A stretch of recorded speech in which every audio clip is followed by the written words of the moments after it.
고린도전서 1장 26절부터 2장 5절까지 말씀입니다. 고린도전서 1장 26절부터 2장 5절까지 말씀입니다. 같이 한 절씩 보도록 하겠습니다. 제가 26절 말씀 먼저 보겠습니다.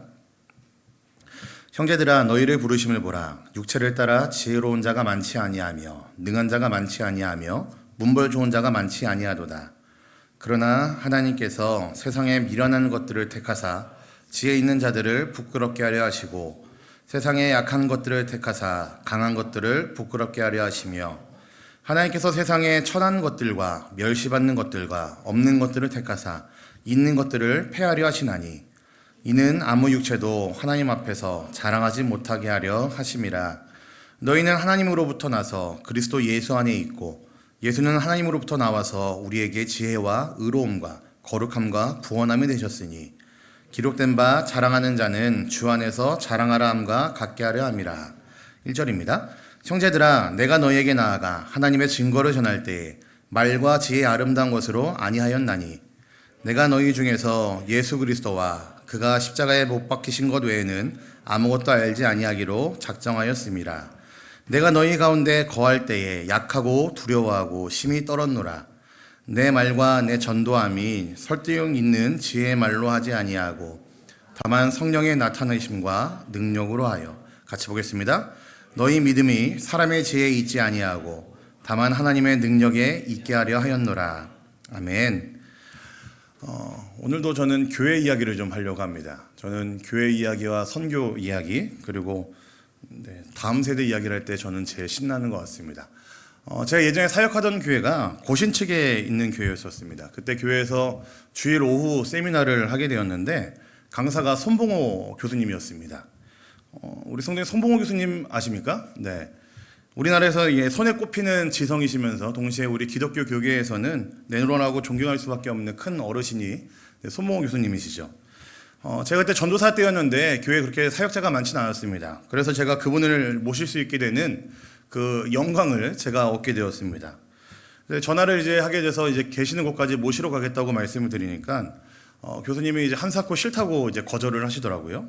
그래서 제가 이제 멀리 가진 못하더라도 이제 전철을 타고 오신다고 그래서 제가 전철역까지 모시러 가겠다고 했더니 그것도 싫다고 그러십니다.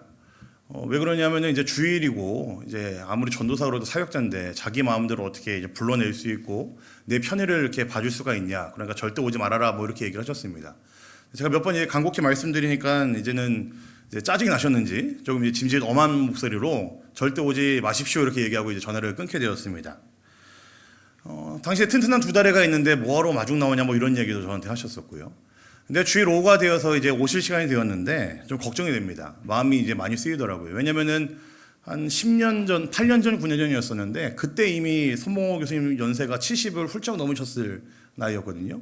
굉장히 어르신이시니까 또 저희 교회에서부터 전철역까지 이제 성인 걸음으로도 한 10분 이상, 15분 정도 걸리는 거리였었는데 그 어르신이 오신다고 생각하니까 조금 걱정이 돼서 제가 교회 앞에 그 골목 거기까지 좀 나가 있었습니다. 근데 저 멀리서 이제 어떤 노인이 이제 걸어오시는데 좀 죄송한 표현이지만 참 이 초라해 보이는 모습의 한 노인이 꾸부정하게 오시는 그 노인이 걸어오시더라고요. 그래도 이제 제 마음에는 이제 강사로 오시기로 하셨고 그리고 유명한 어른이시고 뭐 이제 지성이시라면은 좀 옷도 좀 뭔가 좀 말끔한 옷을 입고 오실까라는 그런 좀 기대도 했었고요. 조금 뭐 명품은 아니더라도 그래도 좀 뭔가 좀 이제 단정한 그런 옷을 입고 오시리라 좀 생각을 했었는데 저의 기대와는 전혀 다른 모습으로 이제 그분이 좀 멀리서 이렇게 걸어오시기 시작하는 겁니다. 정말 누가 봐도 이제 오래 입은 티가 역력한 그런 그 콤비라고 그러죠, 남자. 네, 콤비를 입고 그리고 누가 봐도 정말 오래된 그 티가 역력한 중저음으로 쓰시고 그리고 정말 누가 봐도 그 세월의 때가 가득 묻어 있는 그 007 가방을 하나 들으시고 이렇게 터벅터벅 걸어오시더라고요. 좀 죄송한 말씀이지만 정말 좀 이게 볼품없고 초라해 보이는 어떤 노인의 모습이었습니다. 근데 이분을 모시고 들어와서 이제 세미나 시작하고 난 다음에 그게 아마 제 기억으로는 이제 교회 재직 세미나였었는데 이분의 입술을 통해서 한 1시간 반 정도 말씀을 풀어주시는 거 그리고 교회가 가야 될 길 뭐 방향들을 좀 이야기 들었는데 저는 지금도 그때 그 교수님 하신 말씀들이 귀에 선명하게 기억이 납니다. 굉장히 힘이 있었고요. 굉장히 마음을 찌르는 이야기였었고요. 저의 개인적인 소감이었는지 모르겠지만 저희 교회가 함께 있었던 그 교회 모든 성도들이 기쁨으로 그 말씀을 받았다는 느낌을 확 들을 정도로 굉장히 은혜로운 시간들이었었습니다. 자칫 초라해 보이는 모습과는 상관없이 그분의 어떤 가르침들이, 그리고 저랑 이제 여러 마디를 이야기를 하면서 나눴던 그 대화들을 통해서 그분의 인품이 얼마나 깊고 성숙한지가 느껴지는 그런 시간들이었었습니다. 그런 만남들이었었습니다. 사실 뭐 친하지도 않고 그 이후에 개인적으로 연락을 해본 적도 없습니다. 당연히 연락처도 모르고요. 근데 제가 굳이 이 어르신의 이야기를 꺼내는 데는 이유가 있습니다. 저는 오늘도 교회 이야기를 하려고 하는데, 이날 제가 경험했던 이 작은 거인에 대한 그 기억이 저는 하나님께서 이 땅에 교회를 세우셨을 때의 그 교회 모습에 저는 투영이 된다고 저는 생각합니다. 예수님께서 이 땅에 오시고 그 예수님의 뒤를 따르며 존재했던 이 땅의 모든 교회들은 저는 이 어르신, 이 노인의 모습과도 같지 않을까라고 생각을 합니다. 물론 그 교회라는 단어 앞에는 바른이라는 형사 붙어야 되겠지만, 세상에 있는 교회들은 때로는 초라한 모습이고 굉장히 많이 초라한 모습일지 모르겠지만, 세상에서 존재했던 그 모든 교회들은 거인과도 같았고 그 영향력과 그 힘은 무시할 수 있는 것들이 아니었었습니다. 이것을 이야기하는 것이 바로 오늘 말씀에 있는 26절 말씀입니다. 우리 26절 말씀 한번 같이 읽어보도록 하겠습니다. 26절입니다. 보겠습니다. 시작. 형제들아, 너희를 부르심을 보라. 육체를 따라 지혜로운 자가 많지 아니하며 능한 자가 많지 아니하며 문벌 좋은 자가 많지 아니하도다. 교회의 모습 그대로를 드러내는 말씀이라고 저는 생각합니다. 실제 그대로 초대교회의 모습을 저는 26절 말씀에서 묘사하고 있다고 생각하고 있습니다. 당시 교회에는 지혜로운 자, 학적으로 뛰어난 학자들이 그렇게 많지 않았습니다. 유력 인사나 유명한 가문 출신의 사람들도 많지 않았습니다. 교회에 유입된 사람들 면면을 보면은 오히려 여인들이 많았고 사회적인 약자들이 더 많았습니다. 노예들, 여인들, 가난하고 병든 자들이 교회 멤버의 주요 멤버였습니다. 물론 그 중에는 사회적으로 유력한 사람들이 덜어 있었습니다. 전혀 없진 않았습니다. 하지만 대체로 사회적으로 소외받고 사회에서 약자로 불려지는 사람들이 교회의 대다수였습니다. 한마디로 지금 이 말씀 그대로입니다. 초라한 교회였다라는 이야기이죠. 세상에 뭐 하나 이제 빼어낼 것이 없는, 자랑할 만한 것이 없는 그들의 모임이 바로 교회의 모습 그 자체였다라는 겁니다. 당시에 있던 교회 어디를 세상에 내놓아도 내세울 것이 없는 공동체가, 사회적으로 봤을 때 내세울 것이 없는 공동체가 바로 교회라는 모임, 교회라는 집단이었다라는 거죠. 이게 의도된 상황인지 아니면 어쩌다 보니 그렇게 된 것인지 잘 모르겠습니다. 어쨌든 오늘 말씀을 묘사하고 있는 교회의 모습이 그렇습니다. 그런데 이 성경은 이 상황에 대해서 이렇게 또 해석을 합니다. 우리 오늘 말씀 27절과 28절 말씀도 보겠습니다. 27절, 28절입니다. 보겠습니다. 시작. 그러나 하나님께서 세상에 미련한 것들을 택하사 지혜 있는 자들을 부끄럽게 하려 하시고 세상에 약한 것들을 택하사 강한 것들을 부끄럽게 하려 하시며 하나님께서 세상에 천한 것들과 멸시받는 것들과 없는 것들을 택하사 있는 것들을 패하려 하시나니. 자, 그런데 이렇게 표현을 합니다. 당시 교회의 모습은 초라했지만 교회의 아주 분명한 정체성은 세상을 부끄럽게 하는 교회였다라는 겁니다. 세상에 있는 지혜로운 것, 강한 것들을 부끄럽게 하는 것이 있었는데 그것이 바로 당시에 사회적으로 초라한 모습을 갖고 있었던 교회가 그렇게 했다라는 것이죠. 초라한 교회. 하나님께서 이 땅에 교회를 세우셨을 때에 아마 하나님께서 원대한 꿈을 표현하라고 그러면 아마 하나님께서는 초라한 교회의 모습을 꿈꾸셨을 것 같습니다. 당시 교회는 초라했었습니다. 초라했기 때문에 세상에서 주눅드는 교회가 아니라 초라했지만 오히려 더 세상을 부끄럽게 만드는 것이 교회였었다라는 이야기입니다. 왜인지 아십니까? 세상에서 해내지 못한 일들을 교회는 해냈기 때문에 그렇습니다. 화려하고 강력한 세상이 할 수 없는 일, 유력한 힘을 가진 자들이 벌떼같이 모여있지만 그들이 해내지 못했던 일, 그 모든 일들을 초라한 모습을 가지고 있었던 교회가 해냈었다라는 거죠. 병 고치는 일, 귀신 쫓는 일, 물론 이런 것도 교회가 했던 일이 맞습니다.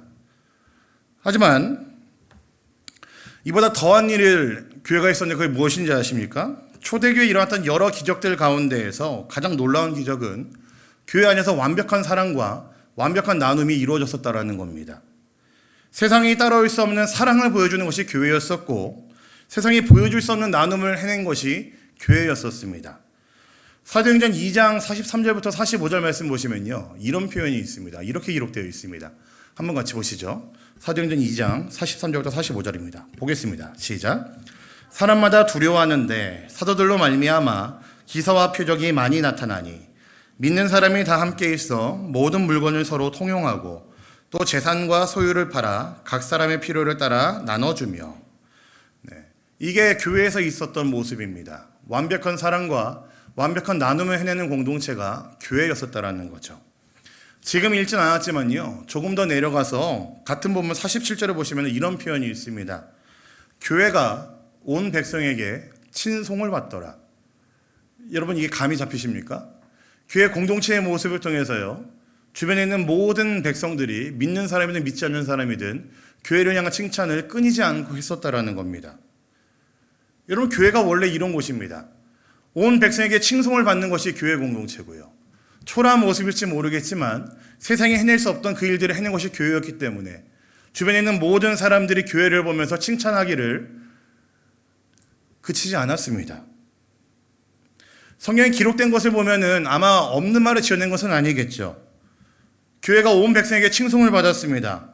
일찍이 그 어떤 세상의 그 모든 지혜들도 이룰 수 없었던 일을 그 어떤 세상에 강력한 힘을 가진 자들이라 할지라도 이런 공동체를 만들어낸 적이 없었는데 교회는 그것을 해냈다라는 겁니다. 교회에서 그 일을 해냈다라는 거죠. 당시 로마 사회에는 상당히 높은 수준의 윤리 철학이 정립되어 있었습니다. 당시의 로마가 어떻습니까? 초대 황제였던 아우구스티누스가 이뤄놓은 업적 이후로 로마가 통치하던 시기를 팍스 로마나라고 이야기를 합니다. 로마의 평화라는 뜻이죠. 근데 이 단어가 익숙한 것처럼 여전히 우리에게 회자되고 있는 단어인 이유는 간단합니다. 그때 그 로마 시대가 굉장했었다는 이야기이죠. 감히 이런 이야기를 할 수 있을 수 있는 이유는 그 로마가 누렸던 태평성대는 지금 몇천 년을 뛰어넘어도 많은 사람들이 기억할 수 있을 정도로 엄청났었다라는 거 아니겠습니까?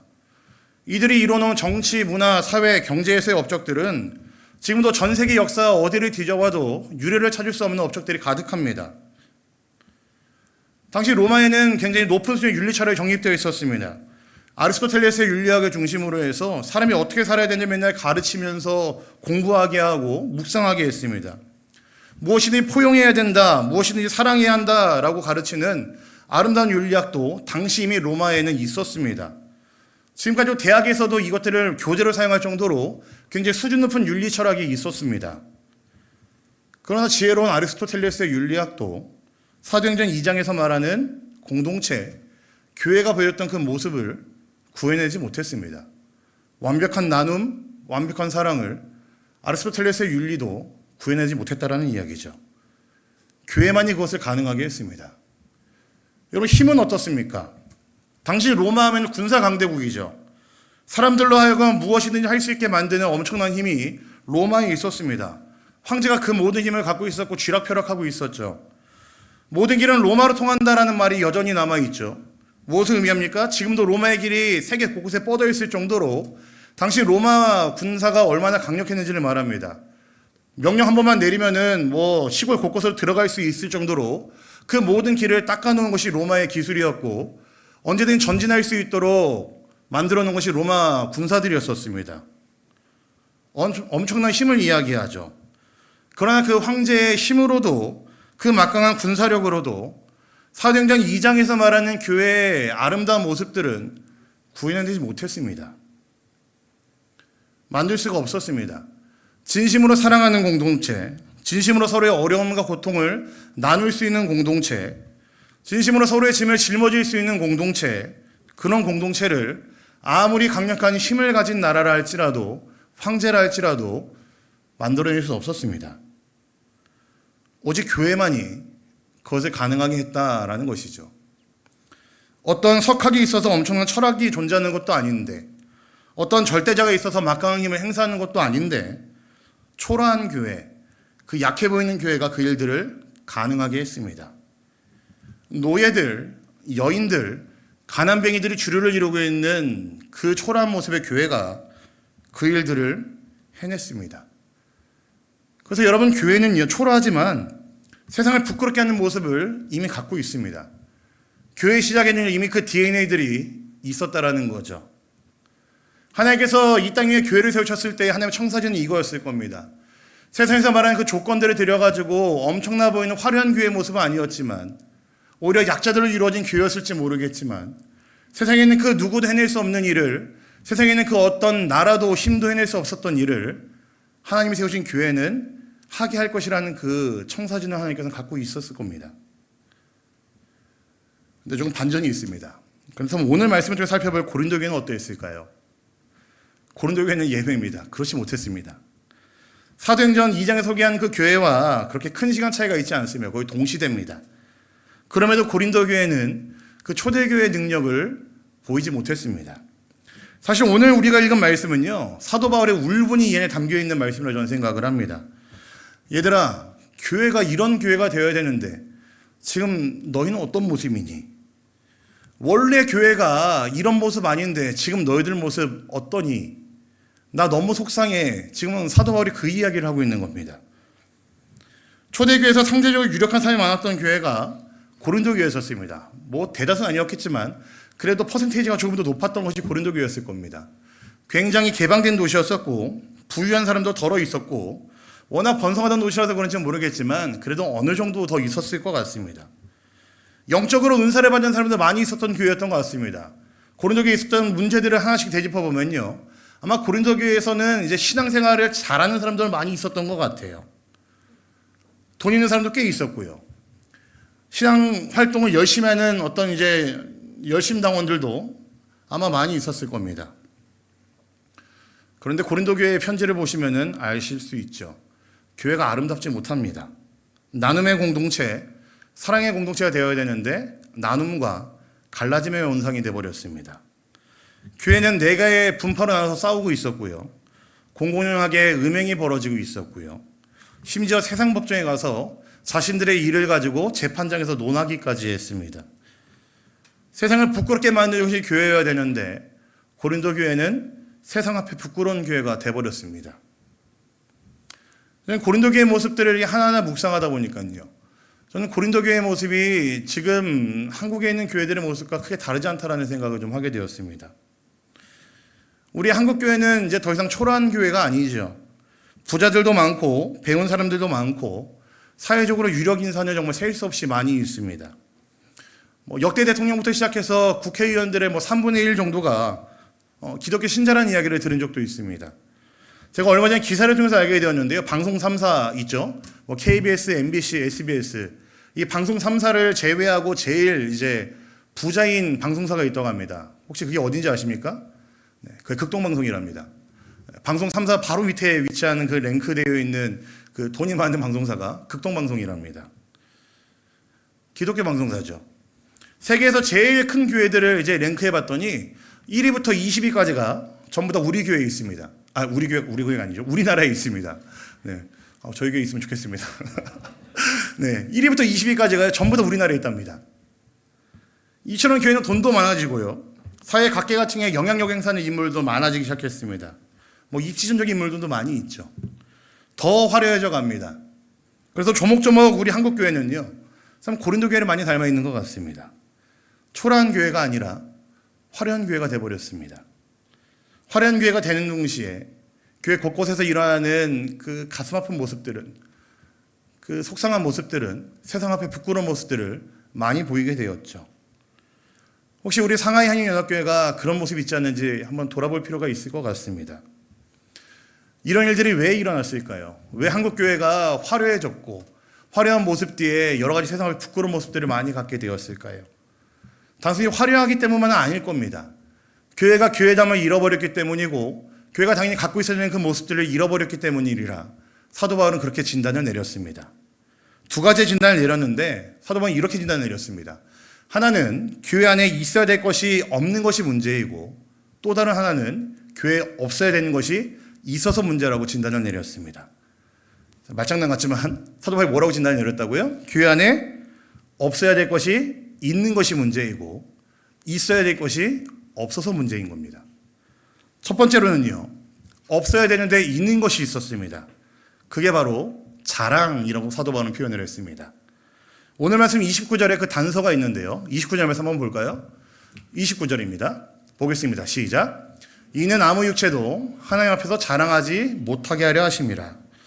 고린도 교회가 이렇게 무기력한 교회가 된 데에는 지혜가 부족했거나 혹은 사회적인 능력이 부족했기 때문이 아닙니다. 사도 바울이 고린도 교회의 모습을 보면서 편지를 써내려가면서 그가 진단 내렸던 것은요, 이거였습니다. 교회 안에 사람의 자랑이 들어와 있었기 때문이라고 사도 바울은 진단을 내립니다. 내가 잘났네, 내가 너보다 낫고 넌 나보다 못해, 내 말이 맞고 내 생각이 너의 생각보다 더 뛰어나고 훌륭해, 이러한 자랑들이 고린도 교회를 망가뜨렸다는 겁니다.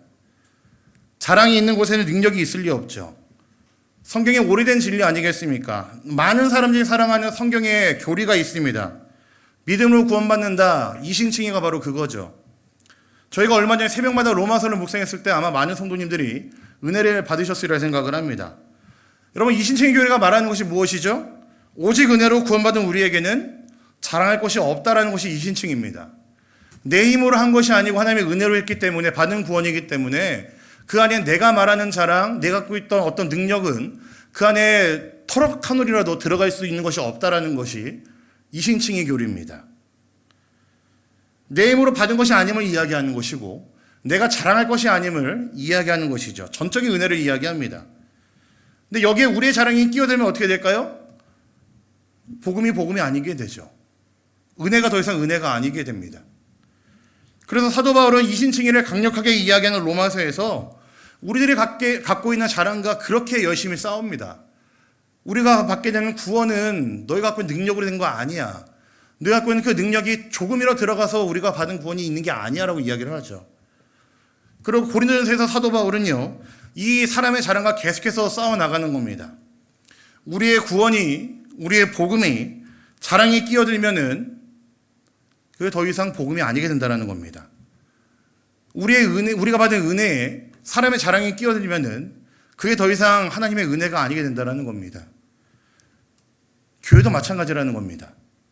이 공동체를 아프게 하는 것, 세상에 존재하는 교회들을 가슴 아프게 하는 것은요, 무엇이 있는지 좀 세보니까요, 이런 게 있더라고요. 외부적인 핍박, 이단의 공격, 이런 것들이 있습니다. 근데 여기에 한 가지 더 첨가하자면요, 사람의 자랑도 저는 포함되리라 생각을 합니다. 그런데 그거 아십니까? 교회 역사를 이렇게 쫙 늘어놓고 봤었을 때 교회는요, 절대로 한 번이라도 세상의 핍박 때문에, 이단의 공격 때문에 교회가 무너진 적은 없습니다. 항상 교회 안에 들어와 있는 복음과는 다른 어떤 것 때문에 교회는 항상 아파 있었고, 교회는 신음을 냈었고, 교회는 상처가 났었습니다. 내가 이런 사람인데, 내가 사회에서 이런 대접을 받는 사람인데, 내가 교회에서 이렇게 대우를 받아야 되는 사람인데, 이런 마음들. 세상에서 받던 대우받던 것처럼 교회에서 똑같이 대우받고자 하는 마음들. 내가 그래도 목사인데, 내가 장로인데, 내가 사회 나가면 이 정도 명망 있는 사람인데, 이런 마음들을 교회에 가지고 들어왔을 때 교회는 병들게 되었다는 거죠. 그래서 한 신학자가 이런 말을 했다고 합니다. 교회는 자격 없는 것이 자격이 되는 유일한 곳이다. 의미 있지 않습니까? 무자격이 자격이 되는 곳이 교회라는 이야기입니다. 저는 이 자격이라는 단어를 자랑으로 바꿔도 된다고 생각합니다. 교회는 내가 자랑할 것이 없다라는 것이 진짜 자랑이 되는 곳이 교회입니다. 내가 세상에 자랑할 만한 것이 하나도 없다라는 것이 교회 안에서는 인정받게 되고, 교회 안에서는 그것이 은혜로 인정받게 되는 것이 교회라는 것이죠. 가장 아름다운 교회는 자격이 없는 사람들이 모인 곳이 교회입니다. 자랑할 것이 없고 대우받을 것이 없는 사람들이 모인 교회가 저는 가장 아름다운 교회이라 저는 분명히 믿습니다. 우리 상하이행렬교회가 저는 그런 교회가 되기를 간절히 소망합니다. 우리 안에 우리의 자랑할 것이 없고 자랑할 것이 없음을 알고, 그래서 우리의 인생을 쫙 늘어놔 봐도 하나님의 은혜가 도저히 설명되어지지 않는 그런 인생들이 우리 안에 가득해야 되지 않겠습니까? 그게 사도 바울이 이야기하는 교회단 모습의 첫 번째 모습이었습니다. 고린도 교회가 아팠던 이유는요, 그 모습이 없었기 때문이었습니다. 두 번째는 전 이렇게 표현을 하고 싶습니다. 사도 바울이 진단한 건데요, 있어야 될 것이 없기 때문에 고린도 교회는 아팠습니다. 근데 있어야 되는 것이 뭐가 없었냐? 이렇게 표현이 가능합니다. 십자가라고 표현이 가능할 것 같습니다. 없어야 하는데 있는 것은요, 자랑이었고요. 있어야 되는데 없는 것은 십자가입니다. 오늘 말씀 고린도전서 2장 1절과 2절 말씀 한번 같이 보시죠. 한번 같이 보겠습니다. 고린도전서 2장 1절 2절입니다. 보겠습니다. 시작. 형제들아, 내가 너희에게 나아가 하나님의 증거를 전할 때에 말과 지혜의 아름다운 것으로 아니하였나니 내가 너희 중에서 예수 그리스도와 그가 십자가에 못 박히신 것 외에는 아무것도 알지 아니하기로 작정하였습니다. 사도 바울의 메시지들을 보면요, 항상 예수님과 십자가를 그는 이야기했습니다. 어디를 가든지 사도 바울은 예수 그리스도와 십자가만을 전했던 사람이었습니다. 이유는 간단합니다.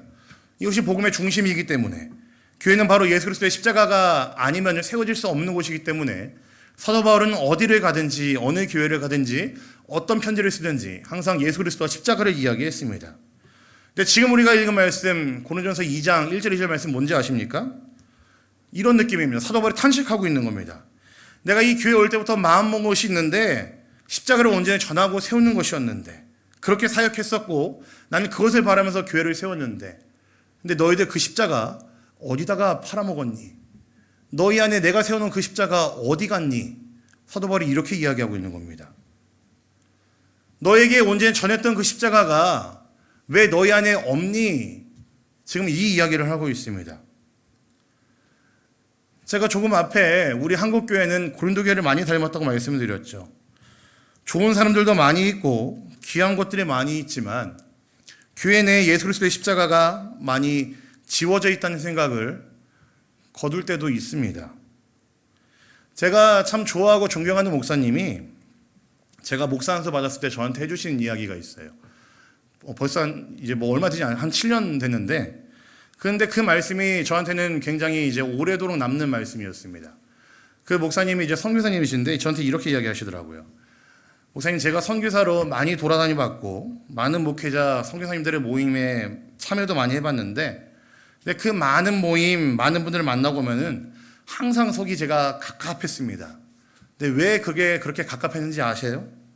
그분들은 죄다 자신들의 사역들을 쫙 늘어놓고 사역을 얼만큼 했고 결과가 이렇게 좋았다는 것만 이야기를 많이 하는 게 저의 마음을 굉장히 힘들게 하고 갑갑하게 했습니다. 왜요? 그랬는데 목사님 그렇게 이야기하시더라고요. 그분들의 모든 사역의 이야기들, 결과들, 과정들, 그 많은 것들 내가 이야기를 들었는데 그들의 이야기 안에는 한 번도 예수님이 나오지 않아요.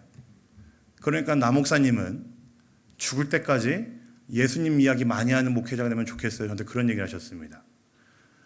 예수님 이야기가 없어진 교회가 지금 우리가 보고 있는 화려한 교회들 모습 속에 있는 것 같습니다.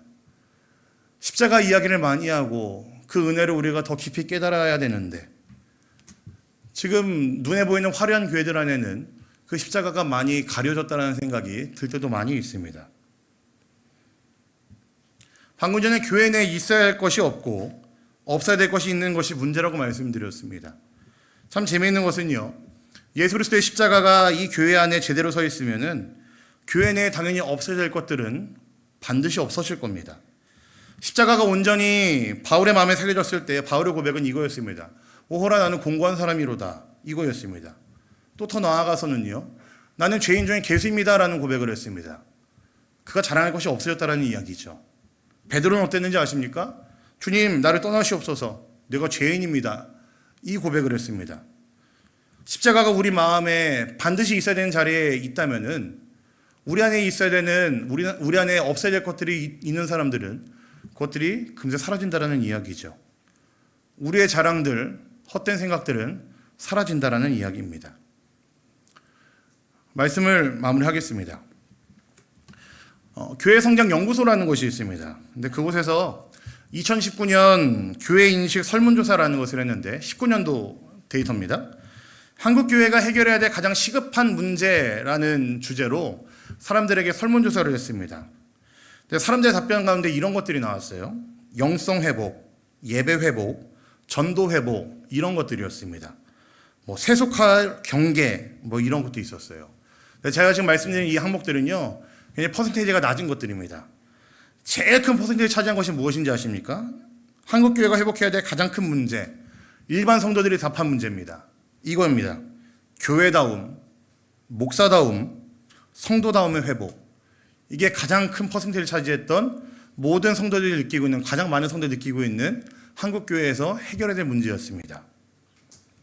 교회 같지 않은 모습, 목사 같지 않은 모습, 성도 같지 않은 모습, 한국교회에서 회복해야 될 모습이라는 이야기입니다.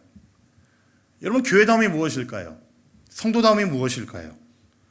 전 교회와 성도다움의 크게 다른 개념이 아니라고 저는 생각을 합니다. 범위의 문제이죠. 모여있느냐, 흩어져 있느냐의 문제입니다. 그렇다면 성도가 성도답다면은, 이 자리에 그런 성도들이 많이 모여있다면은, 자연스럽게 이 공동체는, 우리들의 교회는 교회다워진다는 거 아니겠습니까? 어떤 성도여야 될까요? 오늘 말씀에서처럼 이야기한다면은 초라하고 미련한 모습이어야 되겠죠. 하지만 세상을 부끄럽게 하는 모습들이 우리 안에 있어야 되지 않겠습니까? 없어야 될 것이 있다고 한다면은 제해버리고, 내 안에 존재하지 않는 것이 있다고 한다면은 그것을 있게 만들어서 십자가 앞에 우리의 모습을 비추면서 그렇게 매일매일 내 삶을 십자가 앞에 비추면서 살아가야 되지 않겠습니까? 왜 세상이 교회를 욕할까요? 왜 세상이 교회 다니는 사람들을 무례하다고 욕하겠습니까? 세상을 부끄럽게 하는 모습은 차치하고 교회를 부끄럽게 하고 더 나아가서 하나님을 부끄럽게 하는 모습이 우리 안에 가득하기 때문이 아니겠습니까? 제가 그렇게 긴 인생을 산 건 아니지만요, 제가 그래도 신앙생활하면서 제가 들었던 가장 큰 칭찬이 하나가 있습니다. 그게 언제였냐면은, 이게 되게 진지한 이야기인데 웃지 않으시면 좋겠어요. 제가 한 2년 전, 3년 전에 저희 집 근처에 있는 그 육개장 칼국수집이 맛있다고 그래가지고 아내랑 아이들이랑 같이 먹으러 갔습니다. 저는 이미 가서 한번 먹었고 너무 맛있어가지고 아내도 데려가고 아이들도 한번 먹이려고 데리고 갔습니다.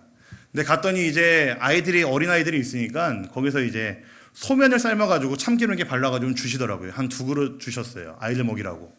그래서 열심히 막 먹고 있는데 저희 애들 뭐 아시는 분들은 아시겠지만 이제 네, 그렇거든요. 애들이. 네, 뭐 많은 것들이 담아낸 표현입니다. 그렇거든요. 그래서 이제 일어나니까, 계단을 일어나니까요, 바닥에 막 소면들이 막 붙어 있고 벽에 붙어 있고 막, 그렇더라고요. 근데 그거를 그냥 가는 건 안 되잖아요. 그죠? 그래서 이제 하나하나 아내랑 같이 이제 쪼그려 앉아가지고 면발 다 줍고 이제 닦고 휴지로 이렇게 해가지고 정리하고 이렇게 나왔습니다. 쓰레기통에 넣어놓고. 그래서 계산하는데 그 주인 아주머니가 그러시더라고요. 혹시 교회 다니세요? 그러시더라고요. 전 제가 교회 다니는 이야기 한 적이 없거든요. 또 제가 아무 말 안 하는데 오해를 하세요. 제가 교회 다니는지 오해를 하시고, 또 목사로 오면 많이 놀라세요, 사람들이. 근데 이제 저한테 대뜸 먼저 물어보시는 거예요. 혹시 교회 다니세요? 그러시는 거예요. 예, 어떻게 하셨어요? 그랬더니, 제가 여기서 이게 몇 년 장사를 했는데 애들 데려갖고 흘려놓고 한 거 닦고 간 사람은 선생님밖에 없다고. 저한테 너무너무 감사하다고 얘기를 하는 거예요. 덕분에 마음이 따뜻해졌다고. 그래서 제가 조금 이제 어깨가 좀 올라가고 으쓱해서 얘기를 했죠. 교회 다닙니다. 저 목사입니다. 이렇게 얘기하고 나왔죠. 네, 근데 이게 별거 아닌 이야기였는데요, 저한테는 굉장히 칭찬으로 다가왔습니다. 지금도 너무너무 제 마음을 따뜻하게 하고요, 제가 지금 말씀드리면서도 저에게 한껏 웃게 만들 정도로 저한테 큰 칭찬으로 남아 있었습니다. 그냥 쓰레기 주웠거든요. 좀 닦았거든요. 애들 흘린 거 정리하고 나왔거든요. 근데 그런 모습으로도 얼마든지 사람들은 교회라는 것을 느낄 수 있다는 거죠. 저는 세상이 교회를 유혹할 때에 그거는 그냥 욕으로 받아들이는 게 아니고, 저는 세상이 교회를 향한 분명한 기대치가 있기 때문에 욕한다고 저는 생각을 합니다. 내가 알고 있는 교회는 그런 모습 아닌데 왜 교회가 이렇습니까? 저는 그런 마음이 세상 사람들의 마음 가운데 있다고 저는 생각을 합니다. 교회의 모습은 초라해 보이고 세상에 볼 때는 미련해 보일지 모르겠습니다. 쟤네들은 시대에 뒤처졌어, 쟤네들은 왜 이렇게 걸음이 느리지라고 이야기할 수 있을 것 같습니다. 하지만 그럼에도 교회는요, 세상 앞에 무너지지 않았고요, 세상 앞에 물러서지 않았고요, 오히려 교회의 모습들을 통해서 세상을 부끄럽게 하는 것이 교회의 모습이었습니다. 교회 안에 우리들의 자랑과 이기심이 가득하다면요, 우리 안에 없어야 될 것들이 들어와 있다고 한다면은, 그것들이 우리 안에 가득하다고 한다면은 교회의 모습은 온데간데 없겠죠. 우리 상하향연합교회가 회복해야 될 모습들이 이런 모습 아닐까요? 우리 안에 당연히 있어야 될 것들을, 그게 희미해졌다면은, 가려져서 보이지 않고 있다고 한다면은 그것들을 다시 한번 우리 눈에 선명하게 드러내는 것이 우리가 해야 될 일이 아니겠습니까? 우리가 자칫 안 보고 있었던 그 십자가 다시 한번 우리 안에 세워놓고 그 앞에 우리들의 여러 모습들을 비추어가며 말씀과 기도로 묵상해가며 내 안에 버려진 모습들이 있지는 않는지 생각해보고 골똘히 깊이 빠져보고 그 십자가를 다시 한번 우리 마음에 새겨야 되는 것이 지금 우리 교회에 필요한 모습 아니겠습니까? 교회 안에 가득한 나의 자랑을 없애고 예수 그리스도의 그 십자가를 내 마음에 단단히 세우는 것, 날마다 말씀과 기도의 나의 모습을 비추어가며 하나님 앞에 바로 서나가는 것, 우리에게 필요한 모습 아니겠습니까? 내가 낫다고 여기는 것이 아니라 서로를 향한 진심을 담은 사랑과 섬김으로 대하고 이 공동체를 더욱더 아름답게 세워나가는 것, 그게 우리가 추구해야 되는 모습 아닐까요? 그렇게 됐을 때에 연약해 보이고 초라해 보이는 교회 모습일지 모르겠으나 그때에 비로소 우리 상하임연합교회는 더욱더 아름답게 단단히 세워지리라 저는 분명히 믿습니다. 세상을 부끄럽게 하는 교회가 되리라 저는 분명히 믿습니다. 이 교회담을 위해 성도담을 위해 함께 노력하는, 그리고 그로 인한 축복들을 마음껏 누릴 수 있는 저와 우리 모든 성도님들이 되시기를 우리 주님의 이름으로 간절히 부탁드립니다. 아멘.